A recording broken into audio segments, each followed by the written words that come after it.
welcome to Monday on Mission. I want to thank you for joining us. It's going to be an incredible day as we have another special guest with us.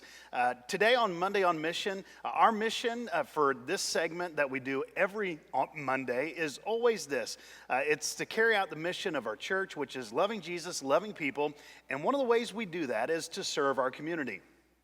In order to serve our community, we need to get to know our community and to know what is taking place. So today, we have a very special guest with us. We are blessed to have Washington Township Avon Fire Chief Dan Smith. Dan, thank you for being here and being a part of this Monday on Mission today. I appreciate the invitation. Well, you're more than welcome. It is an honor to have you. We're thankful for your service, and we're thankful for you being a friend in our community. We were just talking a minute ago, and you jokingly said, do you call this lunch with John? And I said, no, nobody wants to eat my cooking. And Dave and AJ had a little laugh at that. And I want to thank Dave and AJ for all that they do to make these sessions and the whole thing possible. But one of the things you said is we could call this Dining with Dan, right? Because you are a cook. And not only are you the fire chief, but you are a cook. And what do you like to cook? What's your favorite thing to cook? I enjoy barbecuing. I think I've done some pork for here before. But, yeah, hog roast for us. I've done that quite a bit, and I enjoy doing different kinds of meats and stuff on smokers and just experimenting with that kind of stuff. My family's always been big in family gatherings. We're all about food and being together, and so that kind of carried over. And obviously at the firehouse, we eat meals there. We're there for 24 hours, so by default we had to cook. And if you're a good cook on the shift, normally they let you cook because there's some people that aren't very good at it, and we try to shy away from those people. So I tend to do a average job at it anyway, so I was usually one of the designated cooks. All right. Well, I don't think there's anything average about your cooking. I think it's pretty phenomenal, and we are thankful for that. Speaking of family, yesterday was Father's Day, and I know that you're big in family, and your family does spend a lot of time together. So did you have a good Father's Day? I had a great Father's Day. I was telling Dave earlier, we actually had a family gathering with my family on Saturday. My son and my daughter, my oldest son and my daughter, and their families got together. Saturday had some of their extended families that came together. My son's got a nice house with a pool, so we all went over in the hot weather and got together and had a good time of fellowship, and we ate together. And then yesterday I had the opportunity to spend some time with my youngest son and his daughter. They came by after a family gathering they had, so had a great weekend with the family. It was good. All right. And I talk about that, and we kind of start with that because sometimes we forget that our public servants, people that are heroes like yourself, and I know that you're going to say, look, I'm not a hero and those kind of things, but you are. And Ted Allen, our EMS chief, right? And I've known Ted for a long time, and it's hard for him to call me pastor. I call him chief. But anyway, sometimes I have a hard time with that as well, just in a joking manner. Highly respect him. He attends here at Harmony, and we're thankful to have him as a part of our church family. But one of the things that he always says is firefighters are heroes because police officers need heroes as well. And I just want to throw that out there today. We look at people who are our first responders, our police officers, and our firefighters as people that are on the same team, and I know that is true here in our community, and thankful for that. You guys definitely are united in efforts to serve and protect here in our community, and we're thankful for that. And I know you wouldn't look at yourself as maybe being a hero, but we definitely see you as a hero, and we thank you for your service and all that you do. In the midst of what we do, we have a mission, and I know that the fire department has a mission. So just tell us a little bit about the mission of our fire department. Well, really the mission's fairly simple. I think probably anybody could figure out what it is, but basically it's just service to the community. I mean, we've got a mission statement and we've got core values and all those things, but really what it comes down to, probably for the fire department almost more than any other agency, is just servicing the people in our community. And obviously, we're there to care for people when they're sick and they need to be taken to the hospital or cared for. We're there to put out a fire at a home or whatever. But it's always kind of a funny adage that we always tell the people in the public: when nobody knows who else to call, they call the fire department. Yeah. So there's a myriad of different things that we normally, respond on, everything from literally the typical cat in the tree all the way to someone's house that's on fire. So we have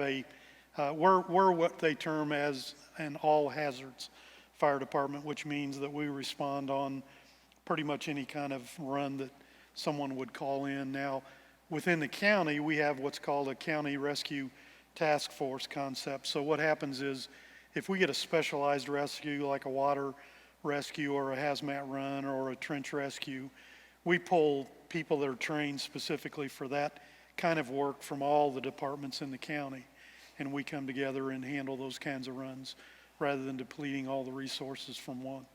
But basically, we respond to any kind of call that comes in.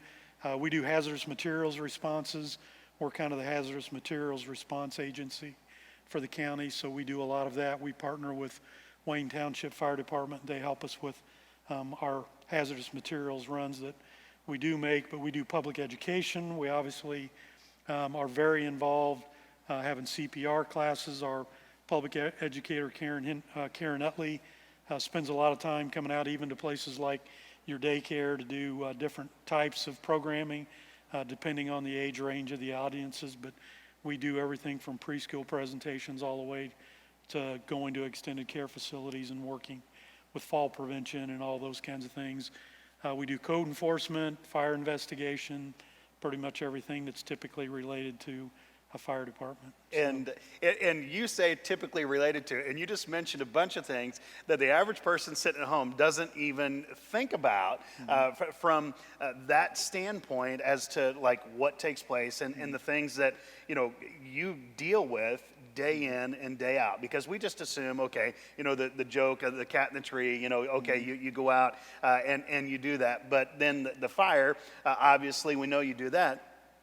But all the other things that have to take place, we often fail to realize those things are going on. Well, a few months ago, we had this thing called the COVID crisis coming up, and for churches, we were in uncharted waters and uncharted territory. I know that you guys had dealt with different things like this before, because there's other viruses, there's other things that come out that you're more aware of and impacts you because you're directly dealing with the public. I know there's things that go on that the EMS side of things deal with, as far as overdoses and what you do in those settings, and gloves and all these kind of precautions that you're dealing with day in and day out. For us, this was something that was completely different, and I think one of the first things that I did was I called Chief Allen and said, look, what do we need to do this weekend at service? And he walked me through a couple of things, reached out to a couple other people. And then I said, when do we need to quit meeting? Okay, you're going to be my go-to guy on this. And we had some conversations, and we ended up saying, okay, this is the time that we need to stop doing that. And I did that because I have a lot of respect for him, respect for your department as well. And you guys are on the front lines, and you're getting some things maybe that we're not necessarily aware of, some inside information. But in the midst of that, we've got this pandemic going around. We've got people that are trying to decide whether they stay at home, where they go. You have the responsibility to keep fire stations fully staffed. You have the responsibility to keep all the EMS personnel and all those kind of things still going, still budgeting and funding and all that kind of stuff. So let's just give us an inside look at some of the things that were taking place during the COVID crisis. Well, you mentioned Ted Allen, and I have to say Ted's a friend of mine. I've known Ted a lot of years, and I feel blessed to have Ted as a member of our staff. And you guys probably have an added blessing in the fact that he's a member here, but Ted has really been the mouthpiece for our fire department since the beginning. And like you said, we've got a lot of different things. People like you said, tend to forget the fact that even though other people are home from work and they can't go in, we still have to come to work and we still have to respond, because those people that are getting sick with COVID or whatever, we're still expected to be there to service those people. So early on, Ted took a extremely active role, not only in our department, but in our township and even in agencies outside of our department, like the church. We had a lot of people that looked to us and consequently looked to Ted for guidance on what we had to do. But, like you said, even the flu is always an issue with our personnel every year. Obviously, there's a vaccine for that. We provide those for our personnel and their families so that we try to keep our people healthy. But obviously, we've had to take some of those precautions even before the COVID issues came. Now, obviously, it was a new situation because just like everybody, there was not a good base of knowledge as to what caused it, what to do best. So consequently, Ted was engaged every day at keeping abreast of what was going on related to COVID. He was researching CDC guidelines. Our fire department has what's called a medical director. So all of the EMS work that we do under the licensure of an emergency room doctor, Dr. James Nossett at Hendricks Regional Health. So the hospital gives us guidance, Dr. Nossett gives us guidance. So a lot of the protocols and stuff that we have in place because those are things that they expect us to do. During the COVID crisis, we had to adapt some of those, obviously, to try to make things work the best that we could. Obviously, we have two concerns when it comes to our responses. First and foremost, for me, my people every day are our biggest responsibility to protect those. Not that we're not concerned about the public, but if my people aren't healthy and they're not safe, then they can't come help you. Yeah. So consequently, that's our first responsibility. Our second responsibility is making sure we're protecting the people that we respond to. So we took measures not only to protect our own people, but to try to protect the people that we were transporting. So as we were buying supplies to protect ourselves, but we were also buying them so that we could try to help keep those people from spreading the germs to other people and their families, or, to the people that we have transporting them to the hospital. We had to put obviously elevated precautions in place to have our people respond to those. And I have to say, our people responded above and beyond their call when it came to what our expectations were for the protection measures. And we had a staff meeting this morning with all of our officers for the department, and I complimented them even this morning on the fact that we had very little exposure problems that we had to deal with our personnel, and I'm convinced that it was because of the precautions that they took. So during that, we were worrying about supplies, what's the best. Ted was giving updates daily, even on the weekend, and believe me, you may think, well, that's no big deal, but every day Ted had to look at the guidelines that were coming from the hospital. He had to look at what was changing with CDC, and as everybody knows, every day things were changing. So Ted had to keep abreast of those, and he was putting updates out to our personnel. Even on the weekends, Ted was taking the time to do that, and he was extremely committed to that, and he provided excellent leadership through that. We also had to transition to the point where we actually canceled leave for our people for a period of time, because part of our concern was if we got to the point where some of our responders got sick, were we going to have enough people to keep fire truck staffs and keep our medic staff? So we actually got to a point where we rescinded vacation time for our personnel for quite a period of time, and we just released and relaxed some of those guidelines a few weeks ago. But we canceled leave for all of our people just to make sure that we could keep that. And even our staff, when most people, a lot of our township people were working remotely, we still had a lot of our support staff, not just firefighters, but our senior staff that were still working out of the office on a daily basis to make sure that we were keeping the continuity of responses and making sure we were keeping people safe. And see, we don't even think about that because honestly, I had the option if I wanted to work from home.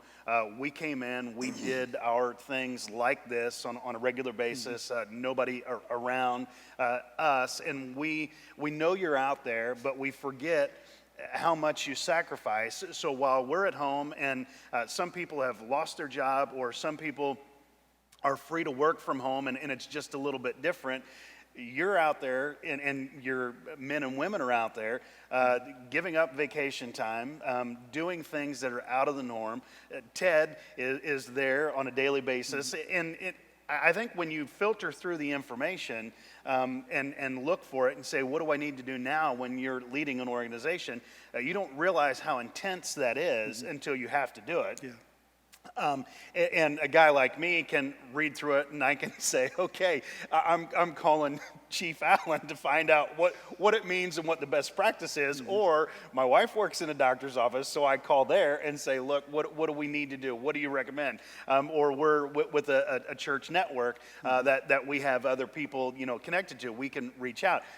So you're making some decisions, but you have a lot of help coming. In a setting like you're in, you're literally on the front lines, and you have people feeding you information, but you have to take precaution on a daily basis. And I think that there's a level of intensity that we forget that's taken place. Some strain on family situations, some extra things that are there. I can't thank you enough. During the COVID crisis, I know that there was a lot of things that you went through. Just a setting and situation. You have Firehouse under construction. What's that like? Well, obviously when it first started happening, our first concern was, well, how's this going to impact our project? Because we'd started it, we were in the middle of it, and Yeah. so then you have the question, okay, what are the contractors going to do? Are they going to give their workers the option of, if you want to come in, you can. If you don't want to, you don't have to. And early in the project, it seemed like things were going 1,000 miles an hour, and we were way ahead of schedule. But as we got into the throes of it, things tended to slow down a little bit. But we were obviously concerned because and I guess the unfortunate thing, and in hindsight, I'd probably do it differently, but we kept the guys at the station housed there, whereas a lot of other departments, when they do these kind of projects, they find an alternative place for the people to go, and we didn't do that. So number one, our crews have been very understanding because it's been extremely difficult. So I have to give them an attaboy for the fact that they've been willing to help us work through these things. But luckily, we've been able to keep continuity. The goal was to try to have the project done by the second or third week in July. I think we'll be pretty close to that deadline date. So it did throw a few glitches, but like you said, that's just one of those added things on top of everything else that you're trying to keep going and keep moving. So yeah, and again, people don't even stop and think about that from that standpoint of now you have something extra. It's easy for us to get really concerned about the things that are going on in our life, how the crisis has impacted us, and we forget how it impacts somebody else. And I think that that's one of the challenges in everyday life is to think outside of our life, and to look to someone like yourself and the firefighters, the departments, and realize, look, all you do is really think about other people. And when you're thinking about yourself and how we have to protect and how we have to do it, it's so that you can still serve other people better. And it's just an amazing thing. And again, we can't be more thankful for that. I want to just kind of maybe spend a little bit more time on the COVID crisis. I know that, and this is an emotional thing for you. I know you're very much a family person. Kind of towards the beginning of this, you were away at training. Your mom was diagnosed very sick, and she passed pretty quick. Yeah. That's an emotional time for you, and understandably so. And to observe you during that time, I know you took some time with your family, but you're still leading a department. Then we moved full on into this COVID crisis. I know that has to be a challenge. I don't know whether you want to speak to that or whether you want to say anything. I just want to say this. Observing you, going through that, watching you lead, and leading through this crisis, just observing from a distance, you've done a phenomenal job. We forget that you all are humans. Well, And I don't mind addressing it. Yeah, it was an emotional time. Obviously, I went to Maryland first 2 weeks in February to attend a training in Maryland. And the second week that I was there, my mom was diagnosed with stage 4 lung cancer. And we quickly put her into hospice, so I left Maryland, drove straight to my mom's. Luckily, I've got 2 sisters that were there and able to be with my mom prior to me getting there, so I felt bad that I couldn't get there sooner than I did, but I was extremely blessed in the fact that my sisters and I both had 2 weeks with my mom just to tend to her needs and be able to reminisce about family things and all of that.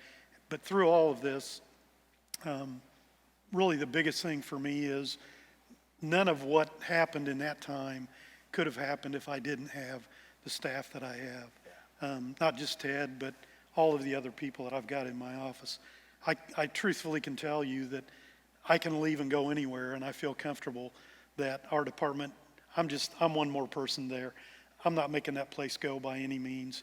It's all of us working together, but if I didn't have the staff that I had, my assistant chief, Gerald George, Gerald's got a wealth of knowledge, probably more than I do, and it's nice to have somebody next to you that you know has that kind of experience that can take those kinds of things. But and I don't say this lightly, it could have not happened the way it did if it hadn't been for my staff. They didn't bother me with anything that I didn't need to have input in. They took a lot of weight off my shoulders. I was in the middle of Station 141 remodel. When I left, I had planned to continue to be engaged in that, and because of a 4-week extension of being gone, unfortunately, Chief George had to jump in the middle of that, and then my support services director, Chris Cron's been extremely involved in it too, and we've got a couple guys on light duty that are actually station officers there. So all of those people joined in, and the success of everything that we're doing is because of their work, believe me. It's not specifically because of mine, but we couldn't be where we are.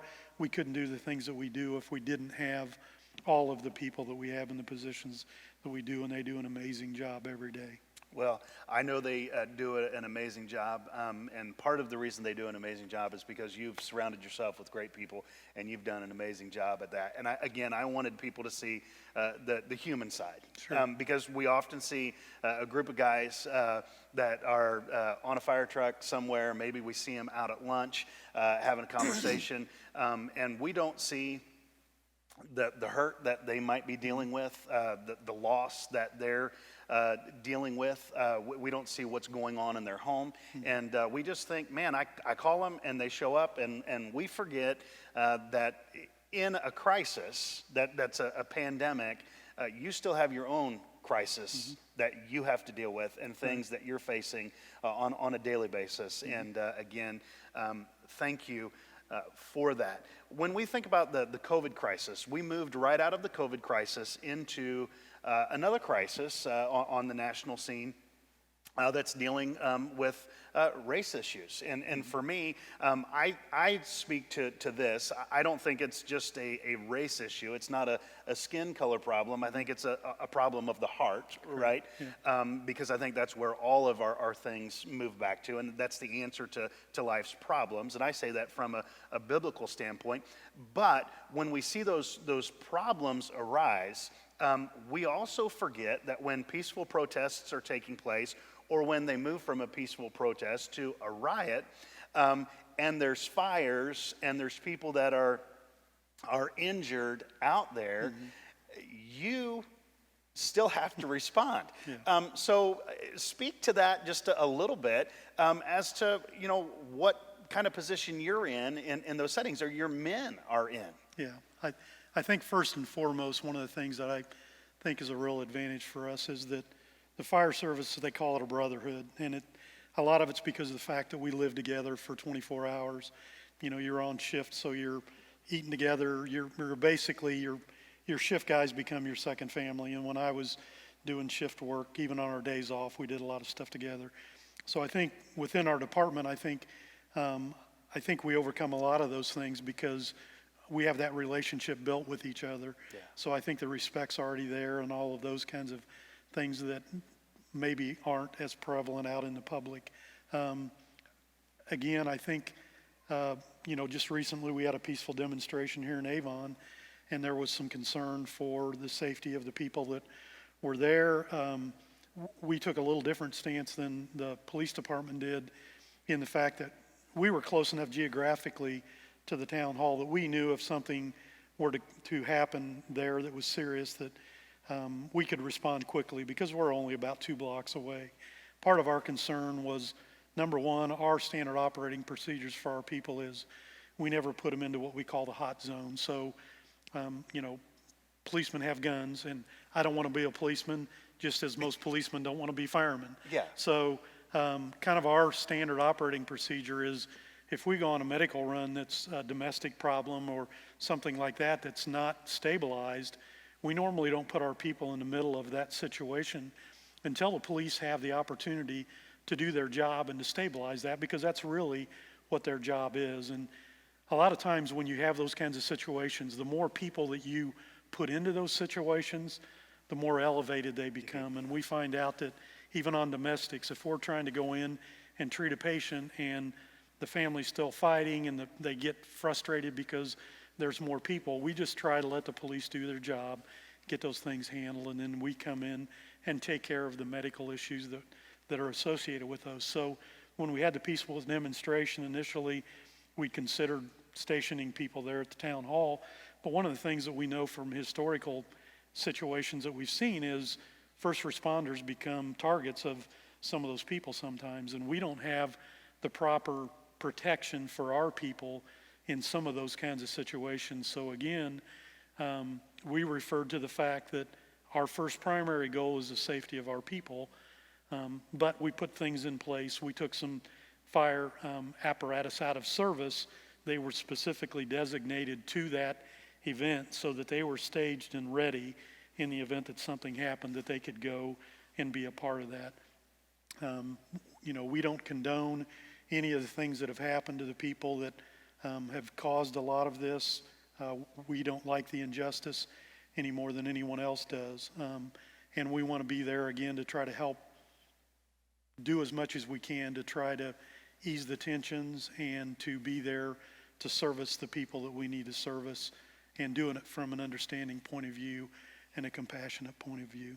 Well, I think, again, we see things on television, and you'll see a fire, you'll see people in the street, and I know, the average person is thinking, because you even hear it on the news, well, the fire department hasn't been able to get there, and then somebody else on the scene says, well, no, they can't get there because they're not wearing armored gear. They can't clear the people. They can't. There's just a lot of things that people don't think about. And you go back to something like a domestic situation.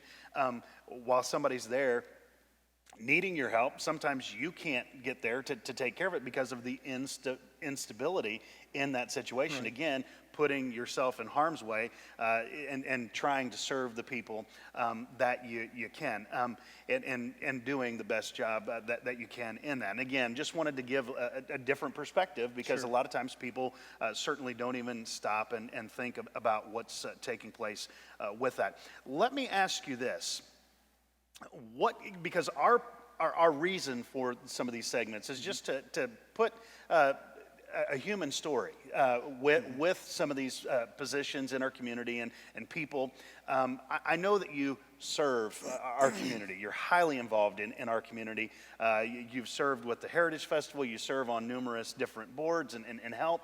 And you're not the guy that shows up at a meeting and takes a couple of notes and passes it along. You go out and get your hands dirty, and you're doing, different things. And I think that sometimes people don't realize those things take place, but you're that guy, highly involved in our community. And again, we're thankful for that. What can we do as the average citizen, whether we're in our community or whether we're watching someplace else? My brother-in-law watches a lot of these different things. He watches our services online. He lives out in Elkton, Maryland, Cecil County. Part of his job at one point in time was doing what you do. So I talked to conversations with him differently. And for us, I think a lot of times we know that a simple thank you when we see a firefighter is a good thing. But what can we do to support our local fire departments and firefighters? Well, for me, obviously, I wouldn't say the least, but probably the most, is pray. I mean, as you mentioned earlier, amidst everything that we do every day, my people have crises going on in their lives every day, but they still have to show up to work and they still have to do their job. So sometimes when you're having the worst day of your life, some of them may be having the worst day of their life too, but they have to do their job anyway. And that's what they've signed on to do, and they know that, and they take that seriously. So one of the things that we're seeing that's happening in emergency services is there's a lot more behavioral health issues that are starting to surface. And I think, it takes a certain personality of people to be a cop or a firefighter. And sometimes that's to our detriment because we tend to keep those things inside and not let those things come out. We took an active role a lot of years ago to try to start impacting the behavioral health of our people. And we put things in place purposefully to try to do that. But again, to me, prayer is huge. I think it's huge. I can't tell you how impressed I am with Harmony's involvement in our community and even with our department. I mean, I came to know you through the Heritage Festival and got exposed to your congregation through there and have had a relationship that has developed past that, obviously since then. But, you guys are involved in the community. Dave, your music minister, is one of our chaplains. He's the most active of our chaplains. Dave spends a lot of time doing a lot of different things. And there's never been one thing that I know of that we have asked or that Dave has asked that the church has never been there for us to help support that. And, we try to provide Dave opportunities to go to conferences and things. That takes his time away from your congregation. And I realize from talking to you that part of your goal is that you want your congregation to support the community. But I also understand that some of the things that Dave does takes time away from his job here. And I don't take for granted, and our department doesn't take for granted, the involvement that Dave and your congregation has. There have been many times that you guys have stepped up and taken care baskets to the stations and taken things at Christmas time and all of those things. And those things are all great, and the guys and gals all love it. Food's always a big motivator for our people. If you fix it, they'll eat it. And that's kind of the mantra. So if you're watching at home, write that down, right? Yeah. Go ahead. If you make it, they'll eat it. I don't know if that's good or bad. But again, to me, I think I covet the prayers of the congregation more than anything because I feel like we're extremely blessed. I feel like I'm blessed to have the support that we do of your church, of lots of different churches in the community. We're blessed to have the leadership in the township that we have. When you talk about the protection measures that we've taken for our people during the COVID crisis, we've gone above and beyond what a lot of other communities did, and that came at a price. But we're concerned about protecting our people, and a lot of those things wouldn't be possible if it weren't for the support of our leadership. But again, the thing that keeps us in business is our taxes. And we realize that. So a lot of what your congregation and people here are doing to support us is they're supporting our goals and our missions, and they're supporting our people and giving us the amazing equipment and things that we have to be able to provide the protection that we do. So you guys do a great job already. I wish I could give you a laundry list of things, but you guys do so many things already. I don't know whether I could add that to that list to expect more. Well, you know what? I think it's good for us to know that, obviously, and I love the response because it shows your heart, shows faith. Prayer, we can say a prayer for them on a daily basis. The next time you see some firefighters out and about, just say a quick prayer for them. And I would encourage you to do that. When you drive by a firehouse, say a quick prayer for them. When you drive by that government center there, say a prayer for them. But I would encourage you to not only say thank you, but do something that says thank you. In your local community, if it's here in Avon, Danville, Plainfield, Brownsburg, wherever it might be, Indianapolis, wherever you might be located, take the time to find out what some needs are specifically in that local station or the stations, and see what you can do to be a blessing to them. Drop some food by, give them some gift cards, go down to the local bakery and buy them some donuts and drop them off there. Whatever it might be, they're going to be appreciative. Remember that most of them are away from their families for hours on end. That unit, those people they're serving with, does become their family, but it's not quite the same as your family. So I want to encourage you to do that. Remember that they have needs just like we all have. I know there's a lot of different projects that are taking place right now. Give us a little bit of insight maybe to some of those that you Sure. can share with, and then we'll just kind of wrap things up. Okay. You already mentioned the station remodel project. That's well on its way again, and we're hoping that within the next 2 to 4 weeks, we'll have most of the completion of that project done. Recently, the township purchased property on 267 South. It's at 499 South Avon Avenue. We purchased a business out on Avon Avenue and then purchased some property from the school behind that business with the intent of building a training ground. I know there was some controversy within the public about all that. We've tried to address as many of the concerns as we can. We try to be good neighbors every day, and we want to be responsible, but we are developing a training ground at that property. Our department is growing because of the community, so consequently, we're always looking at how we can service the community better.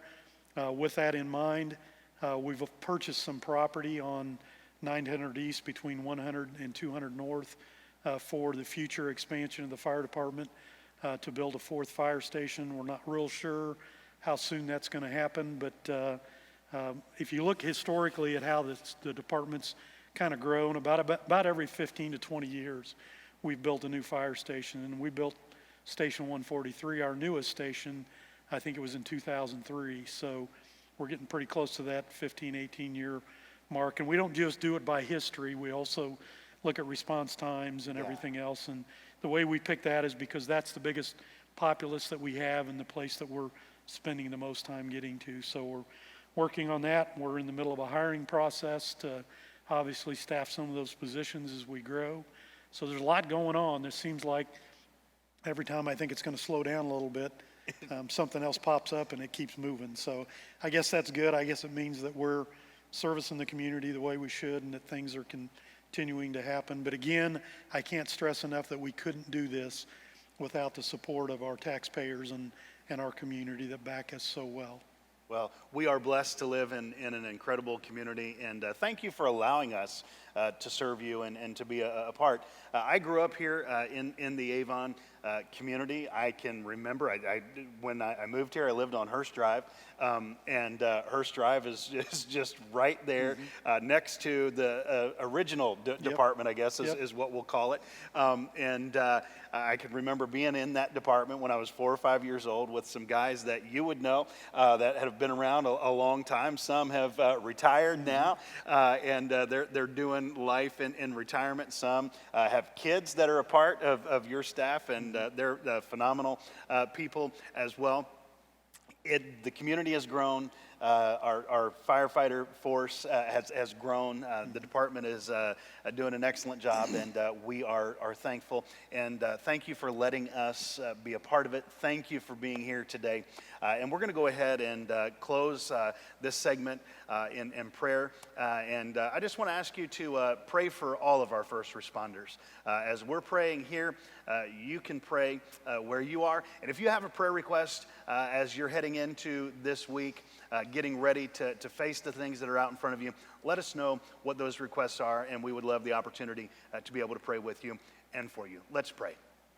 Father, I come to you today, and Lord, I thank you for the opportunity to be able to just talk on Monday on Mission, be able to share some of the things that are going on in our community, and be able to see the heart of Chief Smith, the things that are taking place, the things that are going on. Lord, I pray that you would just bless the department, and God, that you would be with them in a special way. And I pray right now for all of our firefighters, for all of our police officers, wherever they are, God, that you would protect them, that you would watch over them and their families, and God, that you would continue to bless them with all that they need from all that you are. For it's in Christ's name we ask it.